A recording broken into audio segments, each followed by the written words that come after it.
யூடியூப்ல நீங்க ஒரு பர்ஃபெக்ட் டேட்டிங் கைட் தேடிட்டு இருக்கீங்களா? This is the right video for you. டேட்டிங்கை பத்தி டீடைலா நம்ம பேசுறதுக்கு முன்னாடி ஃபர்ஸ்ட் டேட்டிங் என்னன்னு தெரிஞ்சுப்போம். ஒரு பொண்ணும் பையனும் வந்து அவங்களுக்குள்ள ஒரு புரிதல் வந்து ஏற்படுறதுக்கான ஒரு வாய்ப்பை உருவாக்கி கொடுத்ததா வந்து டேட்டிங். டேட்டிங்கிறது ரெண்டு பேரும் தனியா வந்து டைம் ஸ்பெண்ட் பண்றது. தனியா டைம் ஸ்பெண்ட் பண்றதுனா இப்போ மூவிக்கு போறதோ பீச்சுக்கு போறதோ ஃபர்ஸ்ட் டைம் நீங்க வந்து டேட் போறீங்கன்னா இந்த டிப்ஸ் எல்லாம் நீங்க தெரிஞ்சிட்டீங்கன்னா உங்களுக்கு ரொம்பவே யூஸ்ஃபுல்லா இருக்கும். கடைசி வரைக்கும் பாருங்க இந்த வீடியோ. ஃபர்ஸ்ட் டிப் என்ன பாத்தீங்கன்னா பிளானிங், ப்ரிப்பரேஷன், பஞ்சுவாலிட்டி. பிளானிங் சொல்லும்போது நீங்க வந்து அந்த பொண்ணு கூட எங்க போகணும்ங்கிற டிசிஷன் வந்து நீங்க எடுத்துக்கணும். எங்க போக போறோம், எத்தனை மணிக்கு போக போறோம் அப்படிங்கிற டிசிஷன் வந்து நீங்க அவங்க கிட்ட பேசி வந்து டிசைட் பண்ணி வச்சுக்கணும். இதான் வந்து பிளானிங். ப்ரிப்பரேஷன் சொல்லும்போது இப்போ நீங்க அவங்கள பார்க்க போறோம்னா எந்த மோட்ல போக போறீங்க, பஸ்ல போக போறீங்க இல்ல ஓன் வெஹிக்கிள் பைக் ஆர் கார்ல போக போறீங்களா, அதெல்லாம் வந்து டிசைட் பண்ணி வச்சுக்கணும். இப்போ கார்ல போறீங்கன்னா கார் வந்து கரெக்டா இருக்கா, பஞ்சர் ஆகாம இருக்கா, பைக் இதெல்லாம் சரியா இருக்கா, ட்ரெஸ் எல்லாம் வந்து நீங்க கரெக்டா அயன் பண்ணி வச்சிட்டீங்களா, இது எல்லாமே வந்து நீங்க பார்த்துக்கணும். இதை வந்து ப்ரிப்பரேஷன். பஞ்சுவாலிட்டின்னு சொல்லும்போது இப்போ நீங்கள் வந்து காலையில் 9 மணிக்கு ஒரு இடம் சொல்லியிருக்கீங்க, அங்கே பிக்கப் பண்ணுறேன் இல்லை நீங்கள் அங்கே வரேன்னு சொல்லியிருந்தீங்கன்னா கரெக்டாக அந்த டைமுக்கு நீங்கள் போடணும். பொண்ணுங்களை பொறுத்தவரையும் பஞ்சுவாலிட்டி ரொம்ப ரொம்ப முக்கியம். நீங்கள் போய் ஹாஃப் அன் வெயிட் பண்ணால் கூட ஒரு பிரச்சனை கிடையாது.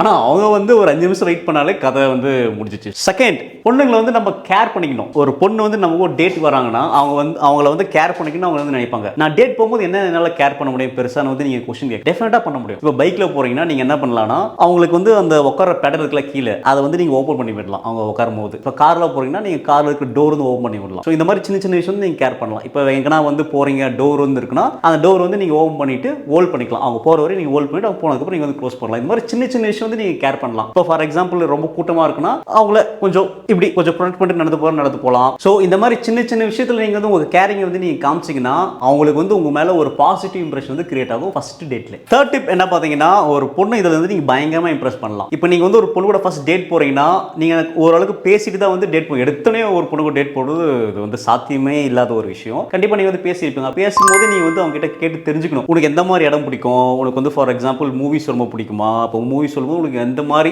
நேச்சுரல் மூவிஸ் பிடிக்கும், உனக்கு வந்து சன்ரைஸ் பிடிக்குமா, சன்செட் பிடிக்குமா, உனக்கு என்ன பிடிக்கும்னு நீங்க வந்து அவங்க கிட்ட கேட்டு தெரிஞ்சுட்டீங்கன்னா டேட் வந்து போகும்போது அவங்களுக்கு கேட்பாங்க எங்க போகலாம் அப்படின்னு கேட்பாங்க.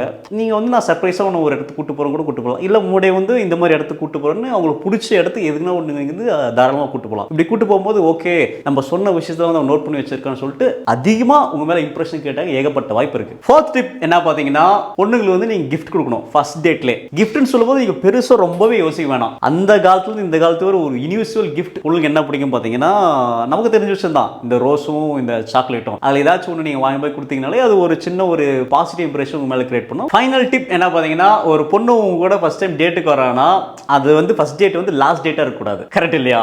சோ நீங்க என்ன பண்ணணும்னா கொஞ்சம் சிடுமூஞ்சா இல்லாம கொஞ்சம் ரஃபா இல்லாம அந்த மாதிரி இல்லாம நல்லா ஹியூமரோட, இப்போ ஒருத்தர் வந்து உங்க கூட அவுட்டிங் வராங்கன்னா அவங்க வந்து டெஃபினட்டா வந்து உங்க கூட வந்து நல்லா ஜாலியா இருக்கணும். எல்லாத்தையும் மறந்துட்டு ஓகே இவங்க கூட போனா கொஞ்சம் எல்லாத்தையும் வந்து கொஞ்சம் சந்தோஷமா இருக்கலாம், கொஞ்சம் நல்லா ஹியூமர் சென்ஸோட இருக்கான், நல்லா பழகுறான், இவங்க கூட போனா நல்லா பெஸ்டா இருக்கு, எனக்கு டைம் எல்லாமே எனக்கு நல்லா நடக்குது, கொஞ்சம் நான் நல்லா ஃபீல் பண்றேன் அப்படிங்கிற ஒரு பாசிட்டிவ் இம்ப்ரெஷன் வந்து நீங்க கிரியேட் பண்ணணும். நல்லா ஹியூமரா சிரிச்சு பேசிட்டு. இதே நீங்க வந்து ஆப்போசிட்டா பண்ணீங்கன்னா டெஃபினட்டா இது வந்து தான் உங்களுக்கு ஃபர்ஸ்ட் டேட்டாவா இருக்கும். அதே மாதிரி லாஸ்ட் டேட்டா இருக்க ஏகப்பட்ட வாய்ப்பு இருக்கு. இப்போ ஒரு பொண்ணு கூட நீங்க டேட் போறீங்கன்னா அந்த பொண்ணு வந்து அன்கம்ஃபர்டபுளா ஃபீல் பண்ணக்கூடாது, உங்களுக்கு கொஞ்சம் அன்ஈஸியா இருக்கக்கூடாது. ஸோ நான் சொன்ன இந்த சின்ன சின்ன டிப்ஸ் வந்து ரொம்ப ரொம்ப சிம்பிள் டிப்ஸ். இதெல்லாம் நீங்க ஃபாலோ பண்ணீங்கன்னா அவங்களும் கம்ஃபர்டபுளா ஃபீல் பண்ணுவாங்க, உங்களுக்கும் ஒரு மாதிரி எம்பரசிங்கா இருக்காது.